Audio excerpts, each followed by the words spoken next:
बैसाख के महीने में पड़ने वाली एकादशी, चतुर्थी, प्रदोष, अमावस्या, पूर्णिमा, शिवरात्रि, ये सभी इतनी महत्वपूर्ण क्यों हो जाती है?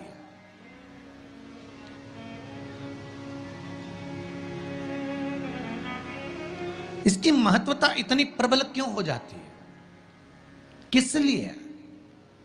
क्योंकि बैसाख का जो महीना पड़ता है, सूर्य की संपूर्ण तपन, सूर्य देव अपने पूर्ण तेज के साथ में, पूर्ण तेज के साथ में मृत्यु लोक के निवासियों पर, चाहे जलचर हो, थलचर हो, वायुचर हो, चाहे जो जीव हैं, उस पर जब किरण फेंकते हैं तो संसार का जो मनुष्य है उस पर जब ताप पड़ता है तो ताप पड़ने के कारण उसके मुख से भगवान का नाम निकल ही जाता है, स्मरण नाम निकल ही जाता है। जब उसके मुख से भगवान का नाम निकलता है तो वो भगवान की शरणागति खुद ग्रहण कर लेता है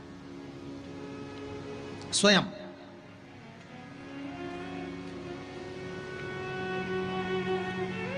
शरणागति ग्रहण कर लेना।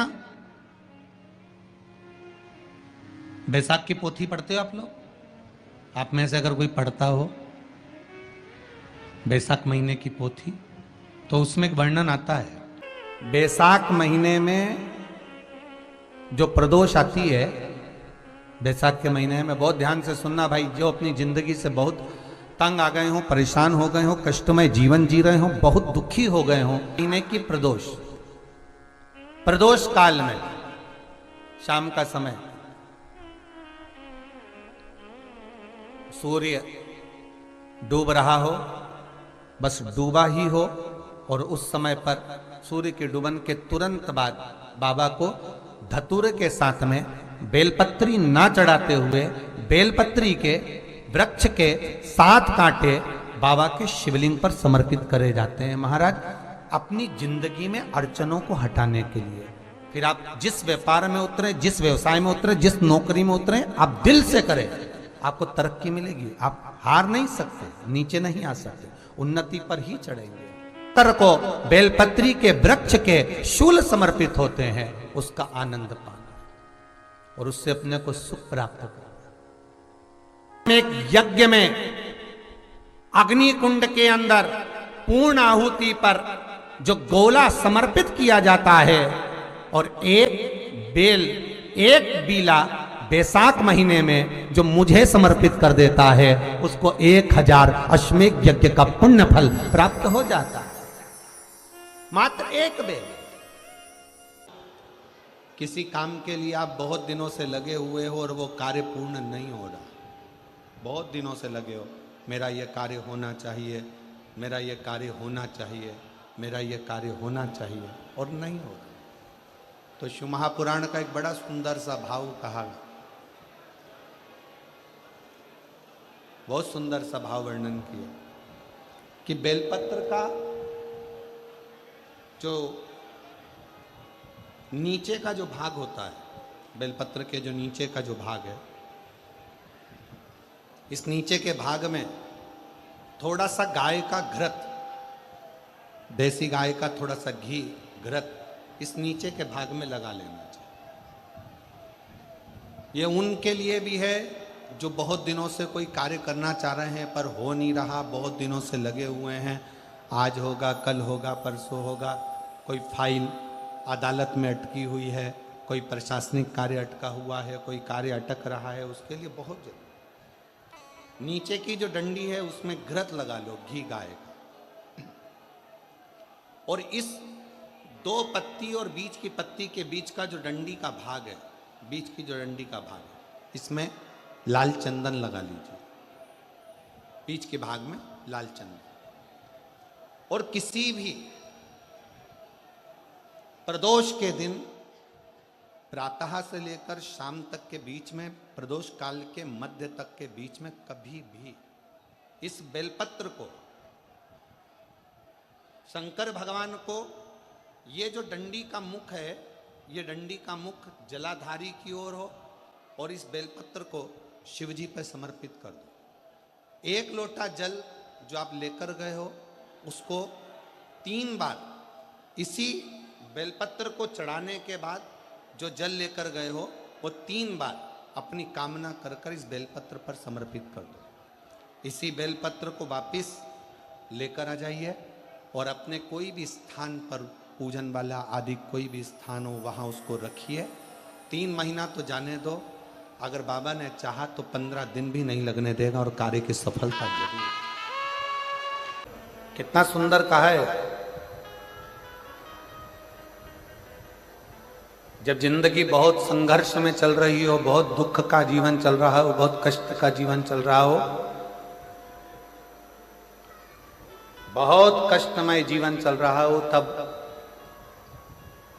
शमी के 5 पत्ते, शमी के 5 पत्ते एक दुर्वा के साथ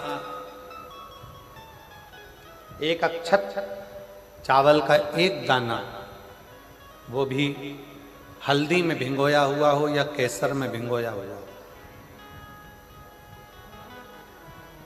शमी पत्र 5, एक दुर्वा, एक चावल का दाना, जो दिल से हृदय से बेलपत्री के वृक्ष के नीचे पार्थिव लिंग का निर्माण कर कर मट्टी का शिवलिंग बनाकर प्रदोष काल में, मतलब शाम के समय पर शिवलिंग बनाकर उस पे जल चढ़ाकर, जो ये 5 शमी का पत्र, एक दुर्वा और एक चावल का दाना अपनी कामना कर कर, जो दुख चल रहा है बाबा से विनय कर कर एक एक पत्ता जब समर्पित कर दे, फिर एक दुर्वा समर्पित कर दे, फिर एक चावल का दाना समर्पित कर दे और बाबा का वहीं पर पुनः विसर्जन कर दे। 3 महीना तो जाने दो, 15 दिन के अंदर वो दुख कटता जरूर है, चाहे कोई भी दुख, किसी भी तरह का दुख क्यों हो। एक बेलपत्र के वृक्ष की परिक्रमा करने वाले को हजारों अश्वमेध यज्ञ का फल प्राप्त हो जाता है, हजारों अश्वमेध यज्ञ का फल प्राप्त हो जाता है। उसी तरह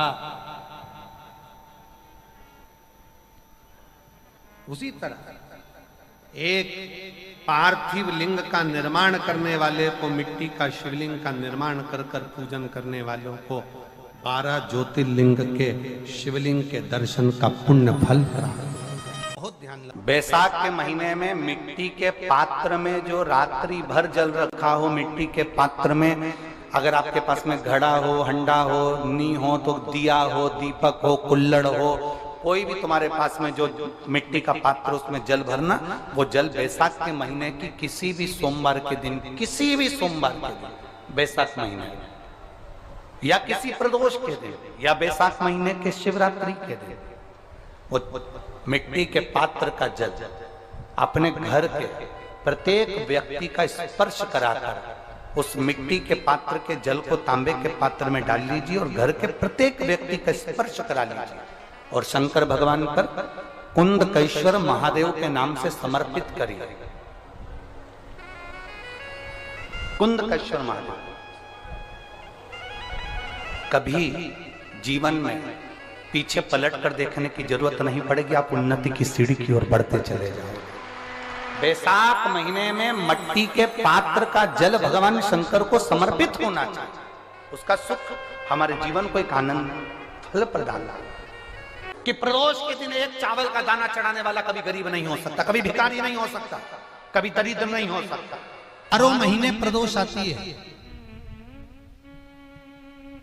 12 महीने शिवरात्रि आती है। प्रदोष को ही शिवरात्रि का भाव है।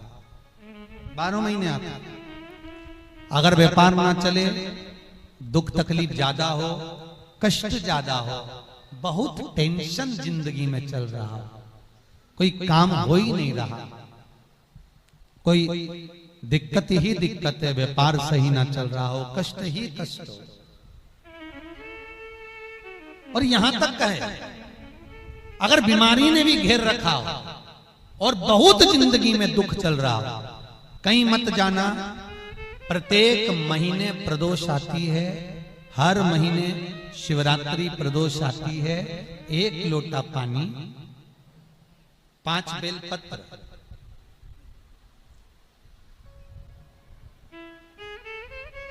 5 बेलपत्र, एक शमी पत्र, एक शमी पत्र, 5 बेलपत्र तांबे के लोटे में जल में डाल लीजिए। 7 दाने अक्षत के, आखे अक्षत के डाल लीजिए। और प्रदोष काल में, प्रदोष काल जो शाम का समय होता है, प्रदोष काल में भगवान शंकर के मंदिर जाकर पांव में चप्पल पहनकर ना जाइए। घर में घी का दिया लगाकर कलश लेकर शिव के मंदिर में चले जाइए। शिव मंदिर में दिया नहीं लगाना है आपको, केवल घर में दिया लगाकर जाना है। और शंकर जी के मंदिर में वो ऐसा कैसा ही पानी पूरा उंडेल कर डालकर शिवलिंग पर आ जाइए। झोली पसार कर प्रणाम करिए। शंकर की देहली पर 2 मिनट बैठकर ओम नमः शिवाय का स्मरण कर लीजिए। ओम नमः शिवाय भी आपको बोलना बताया था कि सौभाग्यवती नारी स्त्री नमः शिवाय ओम बोले और पुरुष ओम नमः शिवाय। अगर पति और पत्नी दोनों बैठकर जाप कर रहे हैं तो दोनों ओम नमः शिवाय बोल सकते हैं। पर नारी अगर अकेले बैठकर स्मरण कर रही है तो नमः शिवाय ओम। आप जब नमः शिवाय ओम बोलना चालू करेंगे तो ओम अपने आप ही आगे आ जाएगा। बोल कर देखिए, नमः शिवाय ओम, नमः शिवाय ओम, नमः शिवाय ओम, नमः शिवाय ओम, नमः शिवाय, नमः शिवाय से चालू करा, ओम अपने आप आगे आ जाएगा। पर पुरुष जब जब जाप करे ओम नमः शिवाय बोले। पति पत्नी दोनों बैठकर जाप कर रहे हैं तो ओम नमः शिवाय बोल सकते। केवल स्त्री जाप कर रही है तो नमः शिवाय ओम, नमः शिवाय ओम, नमः शिवाय ओम, नमः शिवाय ओम, नमः शिवाय ओम अपने आप आ गया। 5 बार, 3 बार, 7 बार कुछ देर शिव के मंदिर में प्रदोष काल में, प्रदोष के समय पर, प्रदोष के दिन बैठकर शिव नाम का जाप करें। जल का पात्र वापिस घर में ले आए और बड़े प्रेम से अगले महीने फिर प्रदोष के दिन, फिर प्रदोष काल में शिव के द्वारे जाएं। फिर विनती करें, कहीं मत जाना, केवल शंकर की शरण में जाना। उससे कहना, उससे निवेदन करना, मुझे विश्वास है मेरे शंभु पर। स्कंद पुराण कहती है, शिव महापुराण कहती है, अगर आपने 2 या 3 या 4 प्रदोष ही कर लिए तो मेरा महाकाल बाबा आपकी झोली तो भर ही देगा खुशी से। 2, 3, 4 बस बहुत। पूरे साल की तो आप करना, छोड़ना मत। अगर बाबा देवी दे तो पूरा साल तो करना ही करना, बीच में नहीं छोड़ना बाबा। कई बार स्त्रियां सोचती हैं कि बीच में रजस्वला धर्म आ जाता है तो हम नहीं जा सकते, तो घर का कोई व्यक्ति जाए, पर करना सब पूरे महीने की, मतलब हर महीने में एक बार कैलेंडर में जाके निशान लगा लो, लिखा हुआ रहता है प्रदोष, निशान लगा लो कि इस दिन मुझे जाना है शिव मंदिर, नमन करना है। अपनी दिल की बात बाबा भोलेनाथ से कहना है, अपने मन का बात मुझे शिव से कहना है। बस विचार कर लिया और मैं निवेदन करूंगा, जितने लोग जल चढ़ाएंगे और दिल से अगर आपने मांगा है तो बाबा आपको इतना धन तो जरूर देगा कि एक बार शिव महापुराण आप भी कराएंगे, ये पक्का। बाबा इतना तो देगा, ये विश्वास से कहता।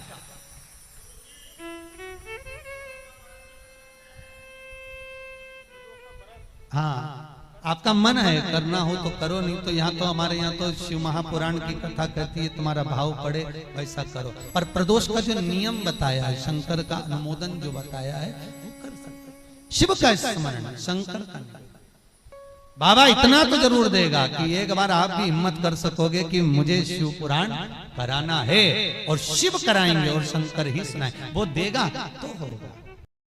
नौका है, नाव है, कई लोग कहें, किसी किसी का काम नहीं होता होगा तो उसके मन में भी आता होगा सबके काम हुए, मेरा नहीं हुआ। हो सकता है कर्म का खेल थोड़ा भारी हो, बाबा को काटने में फाइल में से नाम इतनी जल्दी कटता नहीं है, बहुत दम लगाना पड़ती है। शंकर भगवान को भी कहना पड़ता है ब्रह्मा जी को कि कर रहा हूं।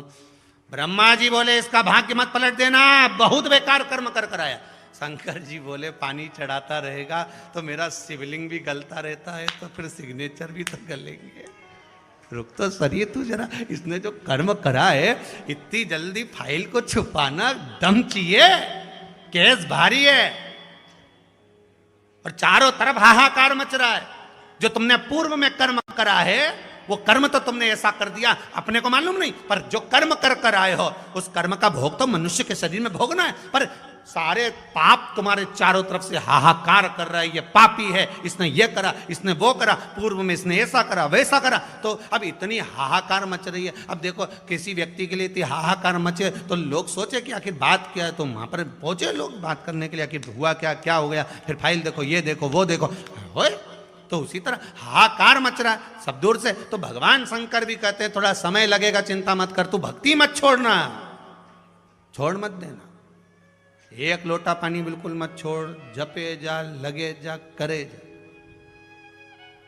अगर तेरे घर में लक्ष्मी नहीं आ रही हो तो कमल गट्टे को पानी में डाल, शिव जी को चढ़ा करा। कमल का फूल बाजार में मिल रहा हो, जब तक कमल का पुष्प बाजार में मिले तब तक एक कमल का पुष्प सोमवार की सोमवार शंकर को चढ़ाना चालू कर दे।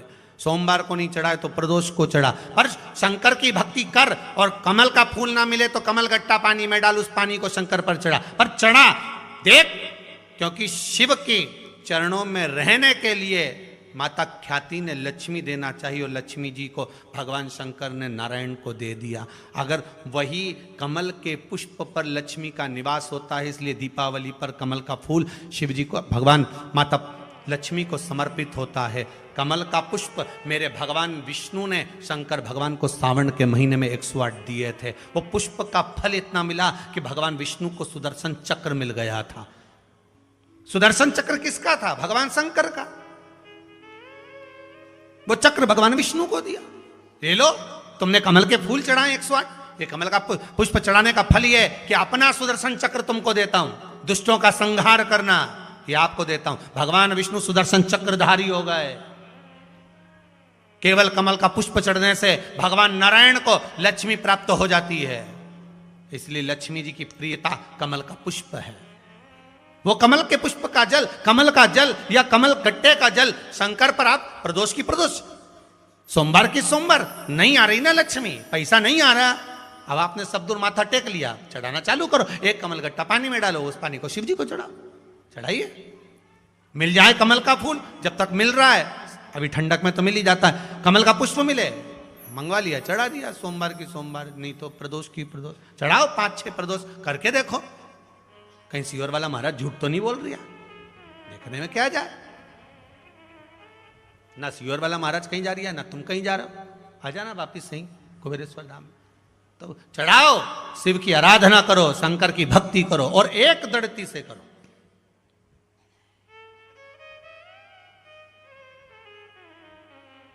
एक दड़ी होकर। मेरी प्रीत ना टूटेगी भोले, भोले बाबा से, शंभू बाबा से, मेरी प्रीत ना टूटेगी भोले। कोई रोक के बताए, कोई टोक के बताए, अभी पालानी पड़ा है भोले बाबा से। भगवान शंकर की भक्ति में रहकर दड़ी होकर शिव की आराधना में डूबो। तो हमें ऊपर की भक्ति नहीं करना है, गए और त्रिपुंड लगा लिया, गए और भस्म रमा लिया, हमें ऊपर से नहीं करना।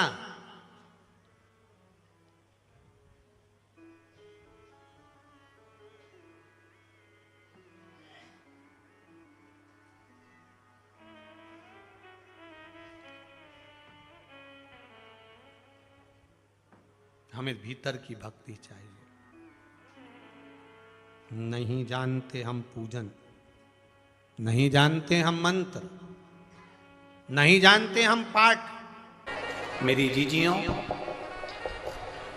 प्रदोष का इंतजार भी मत करा करो कि प्रदोष का दिन आएगा या प्रदोष का दिन आएगा तो हम, प्रदोष का दिन आएगा तो हम भगवान शंकर को प्रदोष के समय में, शाम के समय पर हम बेलपत्र, शमी पत्र, चावल समर्पित करेंगे।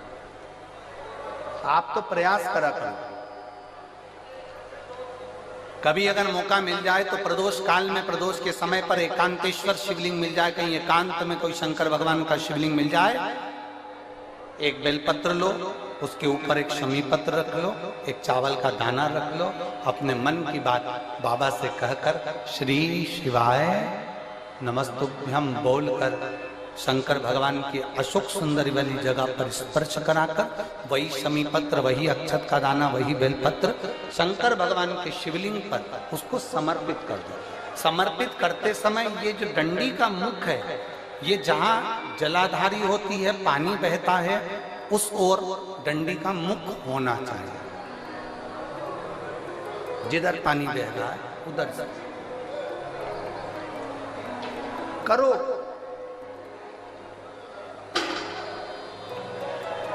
प्रदोष काल में करी गई आराधना, प्रदोष काल में किया गया भजन, केवल प्रदोष के दिन ही नहीं, प्रदोष काल में कभी भी शंकर को याद करो। वैसे तो शंकर भगवान को याद करने के लिए कोई समय निश्चित नहीं किया गया कि इस समय शिव जी को याद करना। मौत का और महाकाल का आने का समय कभी निश्चित नहीं होता।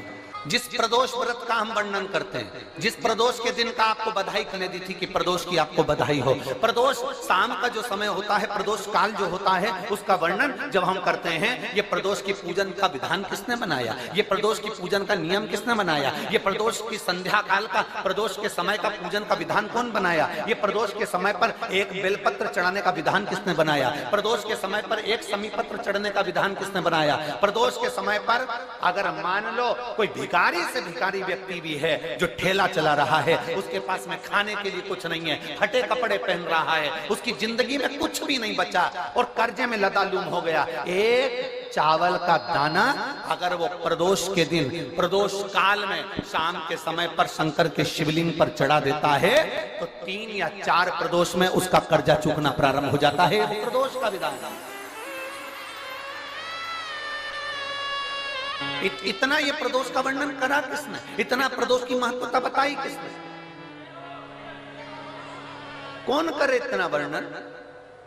अगर प्रदोष की महत्वता बताने वाला कोई है, इसीलिए मेरे शंकर भगवान माता सती को लेकर कुंभज ऋषि के यहाँ, अगस्त ऋषि के यहाँ कथा सुनने के लिए गए थे, क्योंकि उनके बराबर कोई शंकर के महत्व को बता नहीं सकता और प्रदोष के महत्व को नहीं बता सकता। सती मैया को प्रदोष का महत्व बताने के लिए शंकर सती जी को लेकर कुंभज बाबा के यहाँ गए थे, अगस्त ऋषि के, कि प्रदोष के महत्व को तो जानो सती, तुम प्रदोष के महत्व को तो सती जानो, तुम प्रदोष के महत्व को तो सती पहचानो कि प्रदोष का महत्व क्या होता है, प्रदोष काल का महत्व क्या होता है, प्रदोष के समय का महत्व क्या होता है। जिस समय पर सूरज डूब रहा हो, चंद्र प्रकाशित हो रहा हो, दोनों का मेल हो रहा हो, ना तो पूरा सूरज डूबा है, ना पूरा चंद्र आया है, ना पूरा अंधेरा है, ना पूरा उजाला है, उस समय को प्रदोष काल कहा गया, उस समय को प्रदोष का समय कहा गया, प्रदोष काल कहा। अब कई लोग हमसे कहते हैं गुरुजी आप हमको प्रदोष का समय बताया करो कि प्रदोष काल किसको कहते हैं, प्रदोष का समय किसको कहते हैं।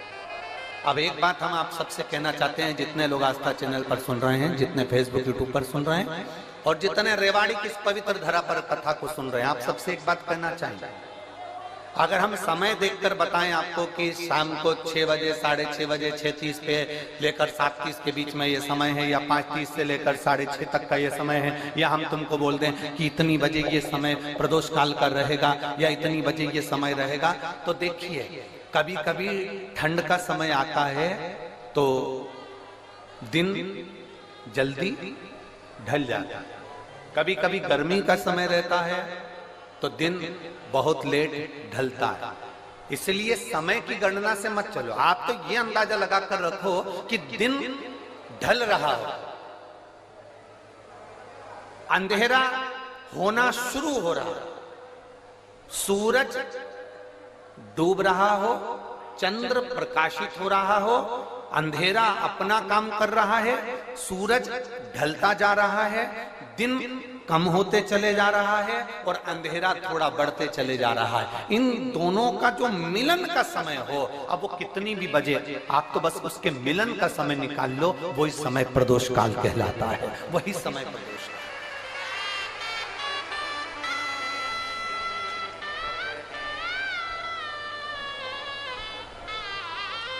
अब प्रदोष काल की पूजन का विधान किसने बनाया?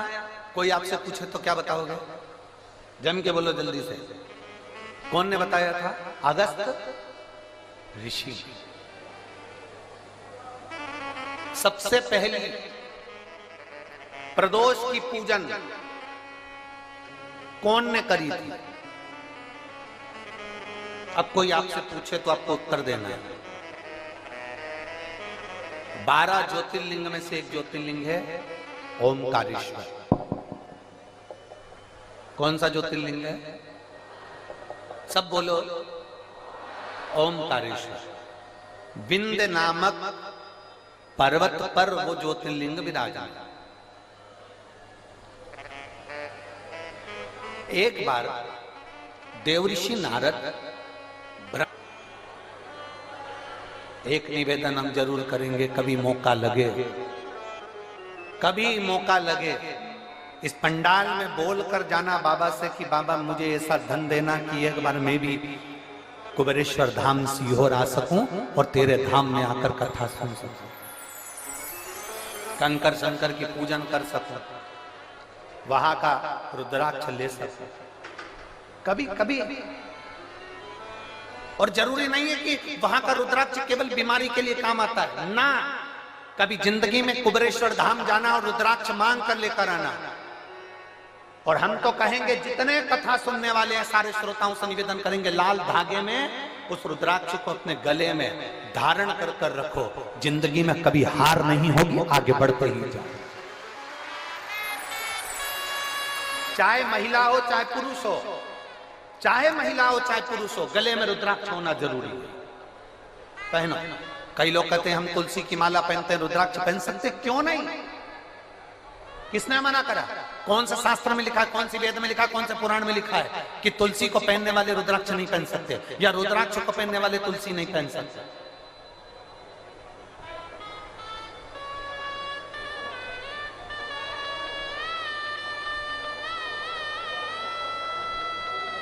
तुलसी यदि नरक से छुड़ाकर बैकुंठ भेज सकती है, तो रुद्राक्ष रोग से मुक्त कराकर तुम्हें अपने हॉस्पिटल से घर भेज सकता है। एक रुद्राक्ष, और वो रुद्राक्ष नहीं है, वो मेरा शंभु है, वो मेरा शंकर, मेरा ओघड़ी, मेरा त्रिकालदर्शी, मेरा कैलाशी, मेरा विनाशी। अगर मौका मिले तो शिव महापुराण की कथा के पंडाल में बैठकर जब आरती हो, कर्पूर गौरम पूर्ण हो जाए, जब यहाँ से जाओ, उस भूमि को नमन कर कर उसकी रज को अपने गर्भ पर अपने हृदय से लगाकर विनती कर कर तो देखो, 25 साल क्या, हमने तो अपने व्यासपीठ पर देखा है 40-40 साल बाद भी बाबा ने संतान दी है। तो ये तो 25 वर्ष के बाद औलाद हुई, उससे रिश्ता जोड़े। रिश्ता तेरा मेरा सबसे प्यारा, रिश्ता तेरा